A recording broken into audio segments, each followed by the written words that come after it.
ప్రజాప్రభుత్వంలో ప్రజలకు అధికారులు జవాబుదారీగా పనిచేయాలన్నారు మంత్రి జూపల్లి కృష్ణారావు. అధికారులు ప్రజలకు మెరుగైన సేవలు అందించాలన్నారు. ప్రభుత్వ వ్యవస్థలపై నమ్మకం కలిగేలా అధికారులు వ్యవహరించాలన్నారు మంత్రి.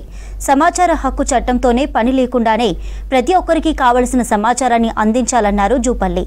నాగర్ కర్నూలు జిల్లా అభివృద్ధిపై కలెక్టర్ బదావత్ సంతోష్ అధ్యక్షతన నీటిపారుదల, రెవెన్యూ, వైద్య ఆరోగ్య, విద్యుత్, పౌర సరఫరాలు, మిషన్ భగీరథ శాఖలపై అధికారులతో సమీక్ష నిర్వహించారు మంత్రి.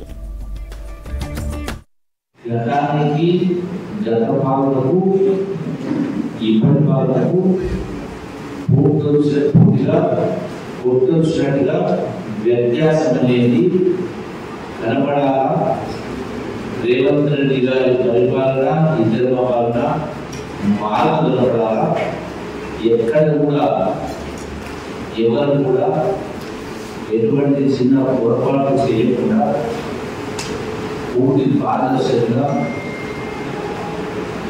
ప్రజలకు అందుబాటులో ఉండి మీరైనా మేమైనా ప్రజాసేవకులు. సో ప్రజలకు వాసం కాబట్టి నేను అందరి కోసం చేస్తా ఉన్నా. ఇంక్లూడింగ్ ఎవరు వచ్చినా మీ ఆఫీసులకు అందుబాటులో ఉండి